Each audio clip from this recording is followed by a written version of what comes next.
देखा आपने? नहीं, हमें जब दिल्ली में रहते हैं या पटना में रहते हैं तो लगातार सदर हॉस्पिटल का कंप्लेन सुनने को मिलता है। कोई कभी ना कभी हमेशा ऐसा होता है कि सीरियस पेशेंट्स को पटना रेफ़र कर दिया जाता है, यहाँ पे उनका ट्रीटमेंट नहीं हो पाता है।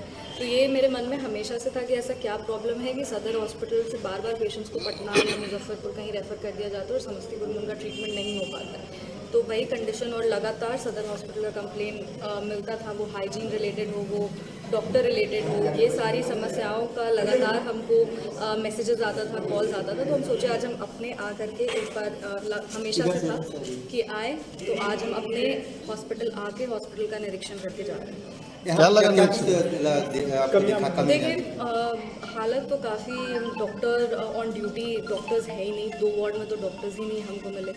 फिर यहाँ का जो बेसिक आपका हाइजीन है वो बहुत ही पुअर है। अगर यहाँ पे कोई भी पेशेंट आता है तो हम मानते हैं कि यहाँ पे मेंटेन जो होता है, प्रॉपर हाइजीन मेंटेन होना चाहिए, क्लीनलीनेस होना चाहिए, वो सारी चीज़ें यहाँ पे नहीं है। एक हॉस्पिटल में एक basic standard of hygiene maintain किया जाता है हर जगह पे, वो कहीं भी हो, वो सरकारी हो, वो प्राइवेट हो। ये तो बेसिक है कि एक पेशेंट को आपको एक सेफ एनवायरनमेंट देना है, क्योंकि वो पेशेंट तो ऑलरेडी बीमार है, अगर उसको यहीं आके इन्फेक्शन हो जाएगा तो क्या फ़ायदा।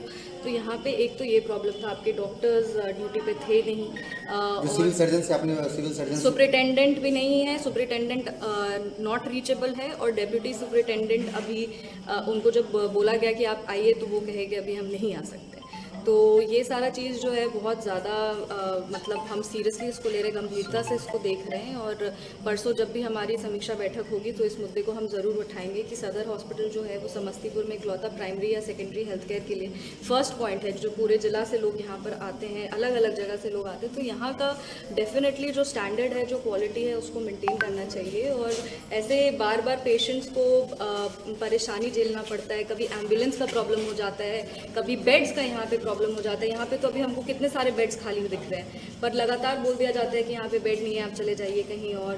बेड्स पे बेड शीट नहीं है, बेड कवर नहीं है, जो जनरल वार्ड है उसमें ब्रेड का पैकेट ऐसे ही फेंका हुआ है, हॉस्पिटल के सामने बाढ़ का पानी लगा हुआ है जिसमें नॉर्मल आदमी नहीं चल सकता, उसमें पेशेंट कैसे चलेगा। तो ये सारी चीज़ें हैं जो अभी हम नोट करके जा रहे हैं। हम अपने हमेशा सुनते थे पर आज अपने आँख से देख के जा रहे हैं, और हम मानते हैं कि जब परसों हमारी समीक्षा की बैठक होगी तो इस मुद्दे को हम ज़रूर उठाएंगे। मैडम, खास करके अगर सदर अस्पताल के इमरजेंसी वार्ड की बात करें तो यहाँ ये एक रेफरल ये बन के रह गया है, मतलब फर्स्ट एड भी प्रॉपर्ली नहीं होती है और पेशेंट को भेज दिया जाता है। इसको लेकर के क्या कुछ प्रयास किया जाएगा? नहीं, बिल्कुल, हम अभी परसों जब ये मुद्दा उठाएंगे तो इमरजेंसी वार्ड का भी उठाएंगे, और इमरजेंसी वार्ड में कम से कम हम मानते हैं कि 2 डॉक्टर्स ऑन ड्यूटी होने चाहिए। पूरे हॉस्पिटल, इतना बड़ा हॉस्पिटल है और मात्र 2 डॉक्टर हैं, तो ऐसे कैसे ना आपका सुपरिटेंडेंट मिसिंग है, डेप्यूटी सुपरिटेंडेंट मिसिंग है, लगातार कॉल्स करने के बाद भी हम उनके संपर्क में नहीं आ पाए, पता नहीं क्या वजह है। उनसे हम पूछेंगे, बाकायदा फॉर्मल स्ट्रक्चर में चिट्ठी लिख के पूछा जाएगा कि वो अपने ड्यूटी से एब्सेंट क्यों थे।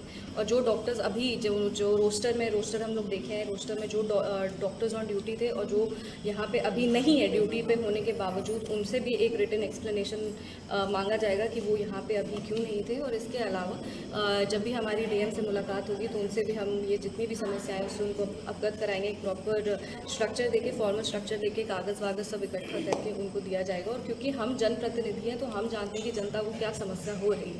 ये शायद पदाधिकारी लोग तक नहीं पहुंच पा रहा है, पर क्योंकि हमको लगातार कॉल आ रहा है और हमको मैसेज आ रहा है तो हमको ये बात पता है कि सदर अस्पताल का कंडीशन अभी बिल्कुल ठीक नहीं है और इसको और बेहतर करने की सख्त आवश्यकता है। मेडिकल कॉलेज खुला है, कोई यहाँ सुविधा के नाम पर ना जाँच है, ना कोई व्यवस्था की गई है।